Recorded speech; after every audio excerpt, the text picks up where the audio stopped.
So I'm doing a lot of financial training this season just because I want individuals and entrepreneurs to have a better relationship with money and to understand the financial responsibility we have to assume for ourselves, no matter what is taking place in society, in politics, with the government, or anywhere around the world. You have to become the fiduciary of your own finances. You have to become the responsible party and person over your money, over your family, and over your livelihood. Now, in order to do that, you have to learn new strategies. One of the most important lessons that I teach in my financial programs is a lesson on revenue strategies. Now, of course, revenue strategies are directly related to small business owners and entrepreneurs. But guess what? If you're an individual who works a job and you're just trying to figure out a side hustle or a way to make extra money, well, professionally speaking, you're trying to generate revenue. And in order for you to generate revenue as an individual and definitely as an entrepreneur and small business owner, you need a plan. So a revenue strategy is a plan. It is a plan that you're going to use. I got my notes in front of me, so I know I'm not off. It's a plan that highlights how a business or an entrepreneur maximizes their income streams and their overall profits. So a revenue stream is going to help show you a pathway, okay? These are principles and concepts that the wealthiest, biggest, most successful companies use. These are just things that we don't always use because we probably don't always put ourselves in a position to get access to this information. But for the purpose of this video, of course, I'm going to give you a link in the description, and I'm going to challenge you with a call to action to click the link and to register early for an upcoming financial workshop that I'm going to be hosting. It's going to be a one-day deep dive. We're going to be talking about millionaire mindsets. We're going to be talking about how to develop relationships with money. We're going to be talking about the income ladder of success.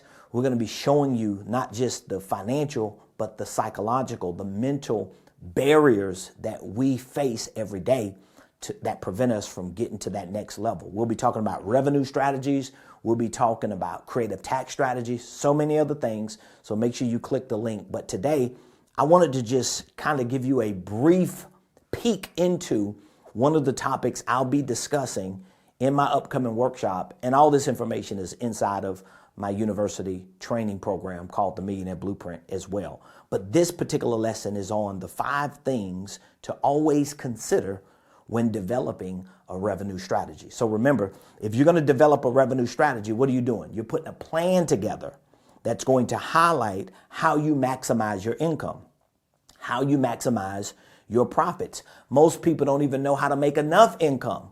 So they definitely don't know how to maximize any income that they're making. This requires strategy. But here are the 5 things you always want to consider. And I'm not going to go deep in them. I'm just going to give you just the surface conversation so you can have an idea of how important these things are and why you need to click that link and join me for my upcoming workshop. And for some reason, if you can't make it to the workshop, you can always get the replay. You don't have to be in person. It's virtual.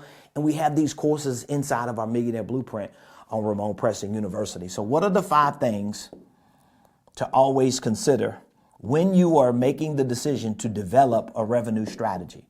Or when you're sitting down by yourself with your boo, with your team saying, listen, we need to make more money. What are the 5 things you need to consider? You need to consider and I'm giving you acronyms.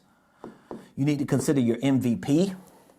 You need to consider your USP, your PCP, your DBM, and your CLV. These are all acronyms. Only I and the people who are in my community really understand it, but you'll get it once I share it with you. So why do I need to consider my MVP? An MVP is a minimum viable product.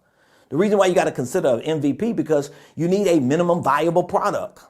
You can't just have an idea. Man, I know I want to be in business. I just don't know what I want to do. You got to have something to sell. You need a minimum viable product.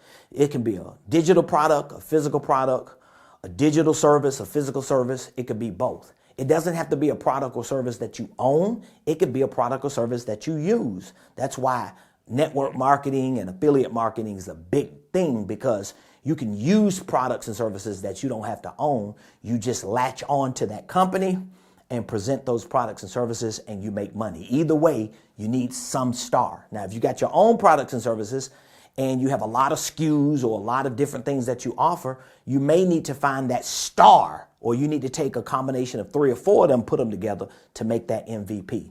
You also need to consider your USP. This is what we call a unique selling proposition. My grandma, she was Jewish, so she would say, you need a spiel. You need a spiel. Like, what is your pitch? What is your elevator pitch? What exactly can you do for me in a certain amount of time, and how can you quantify it?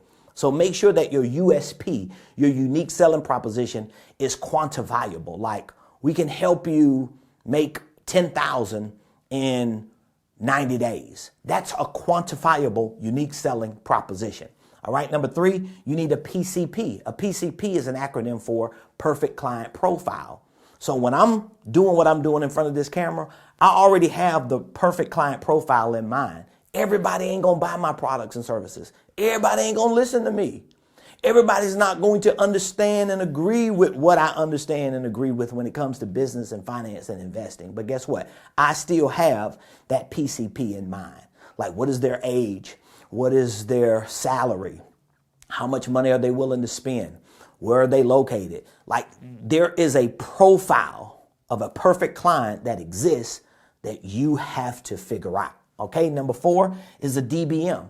This is a dominant buying motive. So if you have a PCP, what is their dominant buying motive? I'm telling you, a lot of entrepreneurs, and I had to learn this from my mentor, who's a billionaire and who is a marketing and sales genius. One of the things that I had to learn was people don't care how much you know. People don't care how good your business is and how good your products and services are. People want to know, what am I getting out of it? How is it going to benefit me? In other words, people have a dominant buying motive.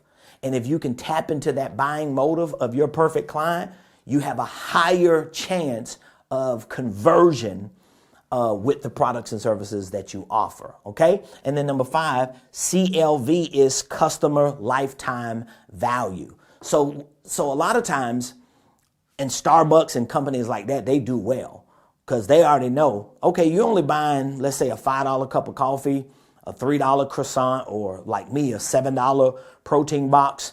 But over the lifetime of our relationship, you ain't going to spend $12, $13.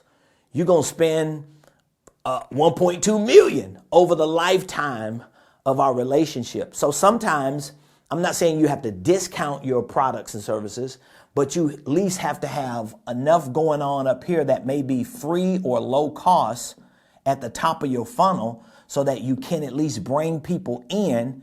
And a lot of times you're bringing them in because you're considering the perfect client. All of them are not going to be perfect clients. They're going to filter down. But when you start getting certain people to come into your ecosystem, you also consider their dominant buying motive and the lifetime value, that they're going to be around a long time.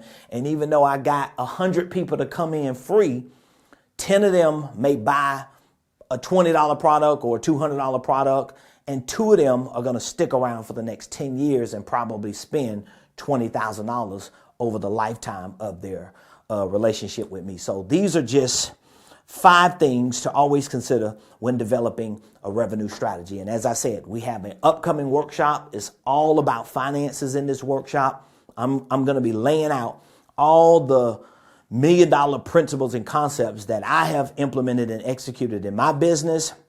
Some of these principles and concepts I'm seeing my clients and students implement, and they're seeing results. So click the link in the description.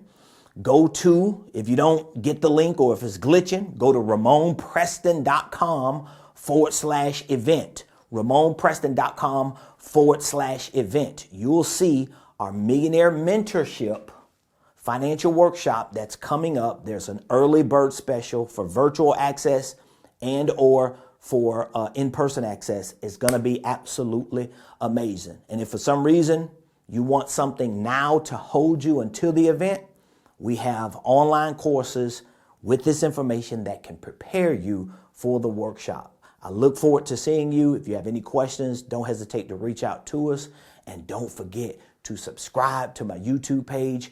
Don't forget to like, to share, tell Lolly Dolly everybody that your boy continue to spit game out here in these internet streets. And when you're on these other social media platforms, follow me at Ramon Preston. Thank you. I appreciate you. And I look forward to seeing you very, very soon.